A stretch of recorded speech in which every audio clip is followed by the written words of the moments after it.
Tuhan yang hadir di tengah-tengah kami, dimanapun kami berada. Dan sebentar kami akan mendengarkan firman-Mu, kami percaya firman-Mu yang akan ditaburkan dalam hati kami, dan kami percaya kami akan menjadi pelaku-pelaku firman. Di dalam nama Tuhan Yesus yang percaya dan siap mendengarkan firman Tuhan, sama-sama katakan, amin. Saya serahkan pada Ibu Ruth. Puji Tuhan, Shalom Bapak Ibu, apa kabar semuanya? Boleh sukacita kembali berjumpa dengan Bapak Ibu Saudara ya. Saya berdoa hari-hari ini semua saudara sehat, semua saudara diberkati, semua saudara betul-betul dalam anugerah dan kemurahan Tuhan.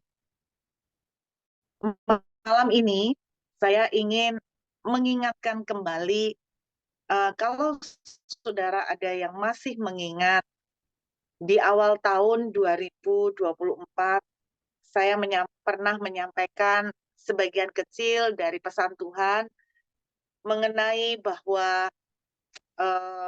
tahun 2024 ini kita akan menghadapi kondisi di mana sepertinya keadaan betul-betul akan terjadi siap-siap dengan goncangan. Namun saya juga menyampaikan satu pesan bahwa kita akan bisa melewati ini dan menjadi lebih daripada pemenang. Dan malam ini, apa yang saya mau sampaikan pada Bapak Ibu untuk meneguhkan kembali, mengingatkan kembali. Beberapa waktu belakangan ini saya berjumpa dengan banyak sekali orang-orang, anak Tuhan, yang mereka itu cerita bahwa sekarang-sekarang ini kita sedang menghadapi inflasi, dan banyak ahli ekonomi membuat satu perkiraan bahwa tahun 2025 kita akan memasuki yang namanya krisis atau resesi. Dan bahkan baru saja saya tuh mendengar bahwa wah, nilai dolar itu semakin naik, terutama Australian dollar, saudara ya. Jadi ini menunjukkan bahwa kondisi mungkin akan semakin rupiah semakin melemah. Tetapi saya pengen bagikan satu cerita yang saya sangat suka di Alkitab. Menurut saya, orang ini adalah orang yang tidak kalah ngerinya di dalam menghadapi krisis. Kalau orang bilang tahun depan kita akan menghadapi krisis atau resesi, saya percaya orang-orang Indonesia akan tahan banting ya, saudara, karena apa? Karena kita sudah pernah menghadapi yang lebih parah ketika tahun 2020 kita menghadapi COVID, itu kita udah rangkep-rangkep ya COVID, ya resesi, ya krisis moneter. Dan kalau Tuhan masih mengizinkan kita ada dan hidup sampai hari ini, berarti kita adalah orang-orang yang tahan banting juga ya melewati itu. Dan saya percaya apapun kondisi inflasi, orang mengeluh kondisi sulit, orang mengeluh kerjaan slow down, orang mengeluh katanya tambah turun. Saya berharap kita itu akan tetap punya pengharapan karena saya yakin sekali mudah-mudahan setelah kita membaca cerita ini, saudara semuanya bisa semangat dan kuat ya. Baik Anda yang hadir di Zoom maupun mungkin ada yang di YouTube, saya berharap bahwa saudara itu akan tetap kuat untuk melewati masa-masa yang serba mungkin tidak bisa kita jagain ya. Tapi saya percaya kita akan menjadi lebih daripada pemenang.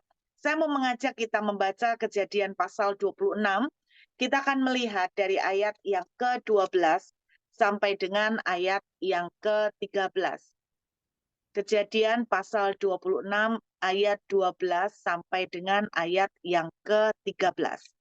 Saudara, menurut saya, orang ini adalah orang yang menghadapi krisis yang menurut saya lebih berat daripada yang kita hadapin sekarang ataupun tahun depan. Karena menurut saya, krisis yang dihadapin, resesi yang dihadapin lebih parah. Saya ajak dulu melihat, maka menaburlah Ishak di tanah itu, dan dalam tahun itu juga ia mendapat hasil 100 kali lipat. Sebab ia diberkati oleh Tuhan. Ayat 13 ini yang jadi ayat favorit juga ya saudara. Orang itu menjadi kaya, bahkan kian lama kian kaya, sehingga ia menjadi sangat kaya. Saya mau tunjukkan pada Bapak Ibu bahwa ternyata ada orang yang membuat satu usaha atau pekerjaan di Kejadian 26 ini namanya Ishak. Dan ternyata usahanya itu tidak sampai setahun, karena Alkitab menuliskan dalam tahun itu juga. Berarti tidak sampai 1 tahun, dia diberkati 100 kali lipat. Kalau di dalam dunia bisnis, berarti 10.000%.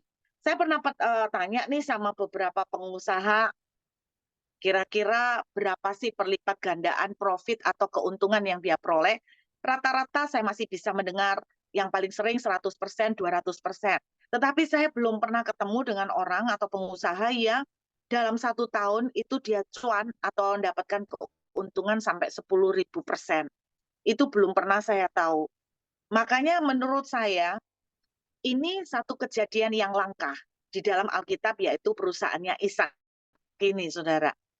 Nah, kita akan melihat dulu kenapa saya bilang resesi atau krisis yang dihadapi oleh Ishak itu lebih parah dari kita. Kita lihat dulu naik sedikit di Kejadian 26 ayat 1. Kita akan melihat sebentar di Kejadian 26 ayat 1, Bapak Ibu Saudara ya. Di ayat 1 dituliskan begini, maka timbullah kelaparan di negeri itu. Ini bukan kelaparan yang pertama yang telah terjadi dalam zaman Abraham. Sebab itu Ishak pergi ke Gerar kepada Abimelek, raja orang Filistin. Anda catat, Anda lihat. Di kalimat pertama, baris pertama ayat 1, timbullah kelaparan di negeri itu. Bahasa aslinya, masa kering yang sangat panjang. Kalau masa kering yang sangat panjang, itu berarti sekitar bisa lebih dari 1 tahun. Beberapa artikel menuliskan bahwa ini bisa lebih dari sampai 3 tahun, Bapak Ibu Saudara. Nah, Anda bisa membayangkan dengan negara yang penduduknya 90% lebih, mata pencariannya bertani dan beternak, maka mereka sangat tergantung dengan yang namanya tanah dan curah hujan. Dan kalau sampai masa kering yang panjang, berarti nggak ada curah hujan sampai sekitar 3 tahun. Anda bisa membayangkan yang namanya tanah itu bukan lagi kayak kering, kayak di Surabaya mungkin kalau musim panas, enggak, jauh banget. Tetapi tanahnya itu benar-benar tandus, betul-betul keras, seperti membatu. Secara dunia pertanian, tanah seperti ini tidak mungkin ditanami. Ilmu pertanian secara logika ya, kalau tidak ada air dan tidak ditunjang dengan tanah yang memadai, saya yakin tidak mungkin yang namanya panenan itu terjadi. Boro-boro panenan. Untuk tumbuh aja gandum atau padi itu sangat tidak memungkinkan, saudara. Jadi kalau Anda lihat negara itu, rakyat pada waktu di Timur Tengah, di Kejadian 26, di mana sebagian besar mata pencariannya bergantung sama tanah dan hujan. Menurut saya, tidaklah heran kalau ayat pertama menuliskan kelaparan. Tidak tercatat di Alkitab, karena pada waktu itu tidak ada medsos ya, saudara. Tetapi seandainya bisa diberitakan di medsos, saya percaya akan diberitakan tentang banyaknya bencana paceklik. Saya percaya akan terjadi berita-berita kelaparan di mana-mana, dan belum lagi terhitung berapa banyaknya kematian yang terjadi akibat orang-orang itu kelaparan. Sebetulnya Ishak ini bukan petani, karena bapaknya Ishak, yaitu Abraham, itu latar belakangnya peternak, saudara. Jadi saya percaya Ishak ini diwarisilah ternaknya dari bapaknya. Tetapi di dalam Kejadian 26 menariknya begini, bahwa dia tidak mengerjakan peternakan. Tapi yang dia mulai kerjakan adalah dia mulai menabur benih. Saya sempat mikir kenapa ya? Maka analisa saya adalah seperti ini, Bapak Ibu. Secara manusia tuh gini loh, buru-buru ngasih minum, apa istilahnya, buru-buru ngasih minum ternak gitu loh, untuk diri sendiri aja susah. Jadi saya tidak tahu bagaimana apa yang terjadi dengan warisan yang diterima oleh Ishak, tapi intinya Ishak itu mungkin belum bisa mengerjakan dalam tanda kutip area peternakannya. Tapi yang bisa dikerjakan Ishak, dia cuma bisa nabur. Dia cuma bisa menabur benih, walaupun dia tahu secara manusia pun itu sebetulnya nggak ada harapan ya, saudara. Tapi ini yang saya belajar bahwa Anda lihat tanah sama cuaca betul-betul minus, betul-betul nol. Saya mau menantang Bapak Ibu Saudara yang hadir malam hari ini, baik di Zoom maupun di YouTube. Adakah di antara saudara yang hari ini kira-kira mirip, mungkin nggak separah Ishak, dengan kondisi yang dialami oleh Ishak? Artinya itu begini, tanah saudara tidak bisa menghasilkan. Apa yang saudara kerjakan, mungkin itu toko, mungkin itu depot, mungkin itu pekerjaan online, mungkin itu pekerjaan yang lain-lain, nggak bisa menghasilkan seperti biasanya. Karena Anda mengatakan bahwa sepi, Bu. Sekarang ini turun drastis. Dan orang bayarnya itu mundur-mundur dan seringkali molor, bahkan seringkali nggak dibayar. Sehingga akhirnya Anda yang kelimpungan, Anda yang mungkin seperti melihat jalan buntu semuanya. Nah, kalau saudara mengatakan kondisi saya seperti itu, Bu Ruth, saya berharap Bapak Ibu bisa semangat ya. Karena apa? Ada orang yang lebih susah dari saudara, yaitu Ishak namanya. Saya masih ingat Bapak Ibu, saya punya teman di Perth ya. Ketika awal-awal kami terkunci, kami dua keluarga ini sama-sama berjuang, cari cara gimana caranya bisa mendapatkan permanen resident. Saya masih ingat istrinya dia adalah tipe yang cukup sering panik ya. Jadi istrinya tuh selalu ngomong begini sama suaminya, gimana nih Pak, gimana nasib PR kita? Padahal mereka ini istilahnya tuh lebih punya jalan daripada saya. Kenapa? Karena usia mereka di bawah 45 tahun. Nah, di Australia itu jalan PR itu maksimal itu 45 tahun, sedangkan pada saat itu usia saya 47 tahun.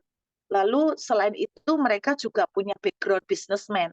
Sehingga kalau mereka mau memakai jalur bisnis, mereka masih punya harapan. Sedangkan saya tidak punya bisnis sama sekali. Singkat cerita, suaminya bilang begini, Ma, kalau kamu itu down, ya, kalau kamu itu down, kamu lihat toh Bu Ruth. Dia bilang begitu, saudara. Kamu lihat toh Bu Ruth. Kenapa? Karena dia bilang begini, Bu Ruth ini umur sudah 45 lebih. Bisnis tidak pernah punya. Jadi kalau kamu itu masih down dan masih ragu tentang jalan PR kita, jalan permanen residen kita, ingat toh Bu Ruth supaya kamu tuh kuat. Saya pikir-pikir benar juga ya Bapak Ibu, kalau kita ngelihat orang yang lebih susah, kita tuh jadi lebih kuat saudara, karena ternyata ada yang lebih susah gitu loh. Kalau yang lebih susah aja masih hidup, jadi artinya itu ya tenang aja lah, kamu enggak separah dia. Nah itu yang saya maksud, jadi kalau saudara hari ini ada yang benar-benar tanahnya kering, membatu nih ceritanya ya, jalannya membatu, hujannya pun enggak ada, benar-benar tidak ada kucuran bantuan, kucuran support dari manapun. Saya mau bilang, lihat Ishak, saudara. Kalau Tuhan yang sama yang kita sembah dengan Tuhannya Ishak bisa melakukan mujizat buat Ishak, maka Tuhan yang sama juga bisa melakukan mujizat buat kita. Amin. Jadi saya mau bilang, ayo jangan menyerah, saudara ya. Anak saya belakangan ini saya sering cerita tentang kisah-kisah di Alkitab. Dan anak saya tuh mulai bangkit imannya gara-gara cerita-cerita yang saya bagikan. Selalu seringkali mereka tuh bilang begini, kalau Tuhan bisa ngerjakan itu di Alkitab, berarti Tuhan yang sama juga bisa ngerjakan kehidupan kita, Mak. Jadi mereka selalu mulai berpikir sejak kami terkunci di Australia 2 tahun pertama itu, kami mulai melihat bahwa cerita-cerita sakti ya, cerita-cerita mujizat-mujizat yang aneh-aneh yang terjadi di Alkitab itu ternyata kami bisa mengalami juga dengan cara berbeda, tapi nggak kalah hebohnya juga. Nah, sejak saat itu mereka mulai bilang begini, bahwa kalau Tuhan bisa mengerjakan di Ishak, kalau Tuhan bisa mengerjakan kepada orang-orang di Alkitab, Tuhan sama bisa mengerjakan ke saudara dan saya. Nah, Anda lihat, saya kasih kabar gembira nih Bapak Ibu ya, kalau Anda kondisinya susah, tanahmu tandus, tidak bisa menghasilkan untuk menolong buat saudara, bahwa sekitar saudara juga tidak bisa mendukung, tidak ada support sama sekali. Yang pertama lihat Ishak gitu loh, biar kuat ya, karena Ishak itu lebih susah dari saudara dan saya. Dan saya mau saudara tuh berpikir gini, kalau Tuhan bisa melakukan itu ke Ishak, Tuhan akan juga bisa melakukan itu ke saudara dan saya. Nah, satu kabar gembiranya lain lagi, kabar gembira yang lain, yang saya mau saudara ingat nih hari ini ya, lihat. Ishak itu mendapatkan panenan 10.000%, 100 kali lipat dalam waktu tidak sampai setahun. Cepat ya, kabar gembira, kita kan semua tidak suka lama ya, kita suka yang cepat-cepat. Nah, ini tidak pernah terjadi di dalam sejarah panenan 100 kali lipat, kecuali Ishak. Nah, kabar gembiranya itu begini, justru di dalam kondisi yang terbawah, justru di dalam keadaan yang paling tidak mungkin, disitulah Tuhan itu brol-brolan. Tuhan itu seperti melepaskan seluruh kekuatan yang maksimal atas Ishak. Jadi saya ingin, Bapak, Ibu, Saudara, kalau Anda sekarang ada yang dalam kondisi kayak Ishak, tanahmu tandus, hujan semuanya buntu deh, semuanya pokoknya kering deh, benar-benar tidak ada harapan. Seperti kayaknya mau timbul masa paceklik ini ya kan, setengah mati gitu. Nggak ada tumbuhan apapun yang bisa dijagain, nggak ada tanah yang bisa dikerjain. Saya cuma pengen bilang sama saudara, itu adalah saat-saat yang paling disukai oleh Tuhan. Bukan berarti saudara, bukan berarti gini, Tuhan suka saudara susah. Enggak. Tapi maksud saya, kalau ada kondisi yang sangat susah, yang sangat tidak mungkin, menurut saya itu Tuhan ini merupakan kesempatan yang dilihat Tuhan untuk melepaskan power, kuasa, dan demonstrasi ilahinya. Jadi sama seperti Ishak, makin kering tanahnya, makin besar peluang Tuhan untuk melimpahkan kuasanya. Kenapa? Karena Tuhan itu paling tidak suka ya kalau saudara dan saya tuh bilang begini, ini aku terjadi begini, aku dapat duit banyak karena aku yang pintar. Tuhan paling tidak suka seperti itu. Tapi kalau saudara dalam kondisi semua bukan nol, tapi minus, maka ketika Tuhan melepaskan semuanya, saudara akan bilang gini, ini bukan aku, ini Tuhan. Kalau tidak karena Tuhan, tidak mungkin. Nah, saya berharap di saat-saat saudara seperti Ishak, Anda lihat, tanah sama hujan sama sekali tidak ada. Tapi panenan bisa tetap tumbuh. Ini kabar gembiranya bahwa kita punya Tuhan yang tidak dibatasi oleh alam. Kita punya Tuhan yang tidak dibatasi oleh kondisi ekonomi sekeliling. Kita punya Tuhan yang tidak dibatasi oleh keterbatasan kita. Keterbatasan Ishak adalah tidak ada tanah yang subur, tidak ada hujan. Disinilah kita punya Tuhan yang mampu, walaupun tidak ada tanah, tidak ada hujan, panenan tetap tidak peduli. Ini Tuhan yang bekerja di atas sistem. Sistem alam kah, sistem pemerintahan kah, sistem ekonomi. Ini Tuhan yang bekerja di atas sistem. Kalau orang dalam bahasa Inggris mengatakan beyond. Jadi melampaui dari sistem yang terbatas. Dan saya mau bilang, bagaimana caranya supaya kita bisa ngalamin kayak Ishak. Saya ajak melihat kembali ke ayat yang kedua. Ayat yang kedua. Lalu Tuhan menampakkan diri kepadanya serta berfirman, janganlah pergi ke Mesir. Diamlah di negeri yang akan kukatakan kepadamu. Tuhan bilang jangan ke Mesir. Mesir itu adalah bank dunia pada zaman itu. Tuhan bilang jangan ke Mesir. Nah, reaksi saudara dan saya normalnya kalau tanah kering begini pasti cari pertolongan ke bank, ke orang yang bisa kira-kira minjemin duit, ke orang yang bisa kita pikir nolong. Nah, dalam Yesaya 30 dan Yesaya 31 Tuhan bilang jangan mengandalkan Mesir, jangan mengandalkan orang, jangan mengandalkan bank, jangan mengandalkan manusia, jangan mengandalkan kehebatanmu, jangan mengandalkan kemampuanmu, jangan mengandalkan koneksi-koneksi kamu. Yang diperintahkan Tuhan di ayat yang ketiga adalah begini, tinggallah di negeri ini sebagai orang asing, maka aku akan menyertai engkau dan memberkati engkau, sebab kepadamu lah dan kepada keturunanmu akan kuberikan seluruh negeri ini, dan aku akan menepati sumpah yang telah kuikrarkan kepada Abraham ayahmu. Tuhan bilang tinggallah di negeri yang akan kutunjukkan, istilahnya gitu ya, tinggallah di negeri ini sebagai orang asing. Nah, di sini kemudian Tuhan bilang, tinggal di sini, ya kan? Jadi di ayat 2 Tuhan bilang, kamu harus tinggal di negeri yang akan kukatakan kepadamu. Jadi waktu di ayat 2 belum tahu di negeri mana, waktu ayat 3 Tuhan mulai bilang, di negeri ini. Berarti antara ayat 2 dan ayat 3 itu sebetulnya ada jeda waktu Bapak Ibu. Cuman di ayatnya langsung urut ya, tapi sebetulnya ada jeda waktu. Jeda waktunya berapa lama, saya nggak tahu, tapi Tuhan belum ngomong di ayat 2 negeri yang mana, lalu di ayat 3 Tuhan kasih petunjuk.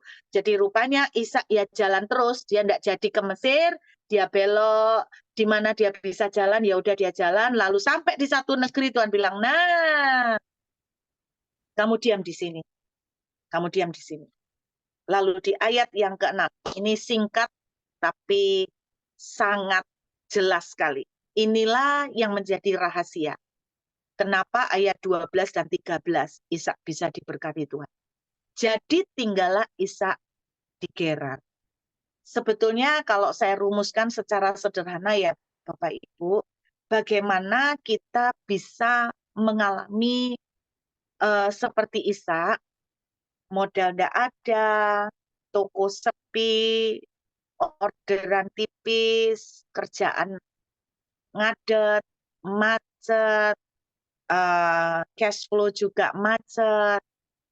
Saya ingin mengajak kita niru strategi yang dilakukan Ishak. Bagaimana strategi yang dilakukan Ishak? Ishak belajar untuk mengikuti pimpinan Tuhan. Jadi Ishak belajar untuk mengikuti pimpinan Tuhan. Di awal tahun 2024 ini yang saya sampaikan, saudara akan terjadi goncangan yang kita tidak pernah mikir apa tiba-tiba berubah lagi. Tahu-tahu tahun ini inflasi ya. Kemudian tidak pernah mikir dolar Amerika bisa sampai 17. Dolar Aussie bisa sampai 11. Ini gila banget saudara. Jadi, tapi saya ingat di awal tahun 2024 saya nyampaikan, ikutin aja, nempel terus ikutin Tuhan aja. Jadi kalau saudara yang hadir malam ini bilang begini, Bu, saya ini tidak bisa dengar Tuhan bicara. Saudara pikir saya ini 24 jam kali selama 1 tahun dengar Tuhan terus ngomong. Enggak, kadang-kadang juga buntu nih telinga, saudara. Tapi yang saya tahu itu gini, pokoknya tugas kita itu nempel aja gitu loh, nempel aja sama Tuhan. Saudara kalau baca ceritanya Isa itu suka nempel banget sama Tuhan, dan Anda nempel aja terus, dan Tuhan bilang sama Tuhan, kasih aku petunjukmu yang aku bisa mengerti. Tuhan itu kalau melihat saudara dan saya haus dan tulus, pengen dipimpin sama Tuhan. Tuhan pasti kok dengan cara-cara yang bisa kita tangkap, dia akan tunjukkan jalan. Nah ini aja kuncinya buat Ishak. Jadi belajarlah kalau dalam kondisi seperti ini, jangan buru-buru gini ya. Oh aku ditawari temen nih, kerjasama, ini cuan. Langsung otak saudara jalan. Langsung hitung-hitungannya saudara itu main. Saya mau bilang sama saudara, di awal tahun ini, saya sudah ingatkan, Anda jangan kaget ketika hitunganmu pun tidak bisa jalan. Karena apa yang kau hitung-hitung bisa meleset semua. Karena itu saudara, kalau Anda mau kerjasama sama orang, terus misalnya nih mau buka depot di mana, terus mau bikin apa, please dahulukan, prioritaskan untuk Anda bila perlu berhari-hari gitu loh, fokus untuk cari Tuhan. Nggak dengar, Bu. Nggak bisa langsung, tapi yakin. Pasti Tuhan itu seneng kok. Kalau anaknya itu datang minta petunjuk itu seneng. Saudara, kalau ada papa yang anaknya datang minta petunjuk, papanya tuh seneng karena merasa istilahnya tuh dipandang gitu loh kan, misalnya dipandang gitu. Tapi kalau anaknya jalan-jalan terserah sendiri, bapaknya enggak pernah diajak, diminta nasihat. Bapak itu kadang merasa, oh anakku ini sudah merasa pinter, enggak perlu aku. Tapi kalau saudara dan saya seperti anak yang dapat datang sama Tuhan dengan bodoh, dengan Tuhan aku ini bener-bener blank, nggak tahu aku harus bikin apa. Ini sepi Tuhan, aku ini panik, aku ini takut. Tuhan tolong aku yang panik, tolong aku yang takut, tolong aku yang khawatir nih loh Tuhan. Kasih petunjuk, aku tuh harus gimana, supaya aku tuh ngerti, aku tuh harus ngelangkah seperti apa. Anda nempel sama Tuhan, banyak nyembah, banyak, ya udah banyak deket sama Tuhan. Nanti 1, 2 titik, entah gimana Tuhan tiba-tiba bisa kasih ayat, Tuhan bisa pakai orang untuk bicara. Nah, ketika kita mulai nurut, ini akibatnya, maka yang terjadi adalah saudara akan melihat alam tidak bersahabat, tapi saudara bisa tetap dapat hasil. Singkat cerita seperti itu, saudara. Nah, saya mau akhiri dengan sebuah kesaksian, Bapak Ibu. Saya cukup banyak ceritakan kesaksian ini, tapi memang ini pengalaman nyata, saudara. Ah, anak saya yang nomor 1, bulan Juni ini, bulan Juni kemarin tuh lulus.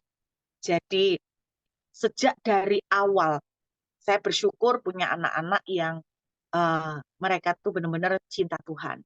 Sejak dari awal bahkan memilih jurusan, mereka itu memilih jurusan yang Tuhan pilihkan. Saya selalu ngajarin anak-anak saya, izinkan Tuhan yang memilih. Karena kalau Tuhan yang memilih, Tuhan yang tanggung jawab. Jadi sejak dari awal mereka ya tidak bisa mendengar suara Tuhan. Tetapi mereka dengan ketulusan sembahyang, Tuhan pakai banyak cara untuk nuntun mereka, sehingga mereka akhirnya menemukan jurusan yang Tuhan mau. Yang Tuhan mau. Dan anak saya nomor 1 ini akhirnya mengambil satu jurusan yang Tuhan kasih banyak peneguhan, tapi sejujurnya selama 3 tahun dia sekolah, dia itu tidak menikmati dengan jurusan itu. Jadi saudara, saya tuh sempat ngomong gini, kalau kamu memang nggak suka, mumpung masih tahun pertama, ya udah keluar aja ganti sekolah. Tapi anak saya itu selalu gini, Ma, aku nggak mau karena Tuhan mau aku di studi inilah. Kamu nggak menikmati juga buat apa? Tuhan itu nggak jahat kok. Kalau kamu mau ganti jurusan, Tuhan nggak akan marah kok. Tuhan itu menghargai kok pilihan kamu. Dia jawab gini, iya Ma, tapi kalau aku milih yang aku mau, mungkin bagus. Cuman 10 tahun ke depan. Tapi kalau Tuhan yang milih, aku tahu sampai jangka yang sangat jauh. Yang aku nggak bisa hitung, yang aku nggak bisa lihat. Tuhan tahu yang terbaik. Jadi dia tetap bersikeras, walaupun dia tidak suka, dia tetap kekeh dengan jurusan itu. Singkatnya, Bapak Ibu, sebetulnya jurusan ini cukup banyak berlawanan dengan personality-nya dia, karena dia ini kalem, dia ini nggak banyak ngomong sebetulnya. Dia ini, tapi kalau sama orang yang sudah kenal, dia ngobrolnya banyak. Nah, tapi jurusan yang dia ambil ini sebetulnya menuntut orang itu untuk banyak ngomong. Jadi dia berlawanan sekali. Singkat cerita Bapak Ibu, pada waktu dia mau lulus saya mengingatkan dia, Michelle kamu lamar kerjaan ya sebanyak-banyaknya. Karena saya tahu, satu, karena personality-nya dia, saya jujur sama papanya, sama suami saya itu agak pesimis, apakah mungkin anak ini dapat pekerjaan. Karena pekerjaan ini sangat men-challenge dia harus banyak ngomong, pinter ngomong, tatak, cekatan, dan itu di kemampuan seperti ini dimiliki oleh orang-orang bule, Bapak Ibu. Nah, terus kemudian saya suruh dia ancang-ancang dari Februari itu ngelamar-ngelamar kerja walaupun belum lulus, karena jurusan yang dia pilih ini kalau bisa, itu anak ini punya pengalaman di hospital atau di rumah sakit ini. Karena kalau dia punya pengalaman di rumah sakit, maka itu akan bagus untuk portofolionya dia, untuk resume. Nah, masalahnya di Australia untuk mendapatkan pekerjaan di rumah sakit itu merupakan satu hal yang sangat-sangat susah. Sehingga banyak anak dari jurusan yang sama itu terpaksa harus mau ngalah, kerjanya bukan di rumah sakit, tapi kerjanya mungkin di panti jompo atau di klinik. Kira-kira seperti itu. Nah, saya punya kenalan, dia juga seorang pemimpin pujian, orangnya cekatan, orangnya tatak sekali, orangnya tangkas, dan ngomongnya banyak, ramah. Saya berpikir bahwa orang seperti ini pasti akan gampang sekali dapat pekerjaan. Ternyata dia cerita, dia tidak berhasil mendapatkan pekerjaan di rumah sakit. Akhirnya Februari itu anak saya mulai ngelamar, banyak sekali. dan akhirnya dia cuman dipanggil 2 untuk interview, yang satu rumah sakit swasta, yang satu rumah sakit pemerintah. Puji Tuhan Bapak Ibu masih ada yang manggil, karena jarang sekali rumah sakit mau nerima lulusan baru yang nggak ada pengalaman. Jadi rupanya ada 2 rumah sakit ini mau, yang satu swasta, yang satu pemerintah. Idealnya sih kepengennya ya, kalau bisa masuk rumah sakit. Syukur-syukur kalau bisa masuk rumah sakit pemerintah. Tapi kalau luput pun dapat rumah sakit swasta sudah sangat-sangat puji Tuhan. Nah, yang mengerikan ternyata 2 interview di mana anak saya dipanggil ini kedua-duanya interviewnya grup. Nah, di Indonesia pasti Bapak Ibu tahu jarang, setahu saya belum pernah ya melihat ada interview wawancara grup. Nah, Anda bayangkan wawancara grup ini, jadi ada satu grup itu 20 orang, lalu 20 orang ini dikasih satu soal, lalu mereka dikasih waktu suruh diskusi, setelah diskusi mereka suruh ngomong. Yang nguji tidak mengatur siapa yang ngomong, pokoknya lu atur-atur sendiri. Nah, tentu saja tidak ada yang mau ngalah untuk diam. Karena apa? Karena mereka tahu bagaimana cara mereka dinilai kalau tidak pada waktu mereka ngomong untuk menyatakan presentasinya. Nah, alhasil saudara, pada waktu mereka ngomong, wah itu sudah anak saya itu sudah kalah telak dengan orang-orang bule, saudara. Mereka langsung, wah, nyocot gini, mereka langsung gini. Yang satu langsung interupsi gini, sikat sini, sikat gini, langsung potong gini. Dan anak saya enggak punya kekuatan untuk motong-motong interupsi seperti itu, enggak bisa. Sehingga akhirnya dia keluar dari ruang interview, saya melihat mukanya lesu. Saya tanya, gimana, Cik? Ya gimana, Ma? Ya mereka nyerobot-nyerobot ngomongnya gini, ya aku udah kalah. Apalagi suara anak saya itu lembut sekali. Anda bayangkan ya, sudah lembut ditambah lagi ndak punya keberanian untuk interupsi, untuk nyerobot-nyerobot. Saudara, akhirnya saya ngomong, berarti kamu sama sekali ndak sempat ngomong sama sekali, C. Ya cuman sempat dikit, cuman ngomong, yes, I agree. Papanya sampai ngeritik gini, C, kamu tuh gimana sih? Susahnya apa sih? Cuman buka mulut ngomong gitu loh. Nah, anak saya ngomong, aku udah buka mulut, Pak, tapi nggak bisa, aku tuh interupsi, blank semuanya. Dan lagian suaraku tuh kalah keras, sudah kebalap, kalah sama yang sudah suaranya ini langsung lantang, langsung menguasai ruangan. Singkat cerita, anak saya ditolak, nggak diterima. Lalu interview yang rumah sakit government, pemerintah ini sama. Aduh, saya jujur Bapak Ibu, saya sama suami saya itu pesimis kok. Jangankan saya, anak saya aja juga pesimis kok. Dia sampai berkali-kali dia ngomong gini, Ma, bisakah aku tuh dapat kerjaan? Bisakah Michelle tuh dapat pekerjaan di hospital? Saya itu sampai nggak tahu mau ngomong apa karena saya sendiri juga terus terang nggak punya iman untuk meyakini itu karena saya melihat kepribadian anak saya. Di luar dugaan rumah sakit pemerintah ini sama sebetulnya dia nggak ngomong banyak, saudara, sama. Saya tanya, kamu ngomong apa? Ya nggak banyak, mah cuman ngomong ya saya agree daripada daripada sama sekali nggak ada bahan untuk dinilai sama penguji. Singkat cerita, di luar dugaan anak saya diterima Bapak Ibu sama rumah sakit pemerintah. Waduh, senengnya sampai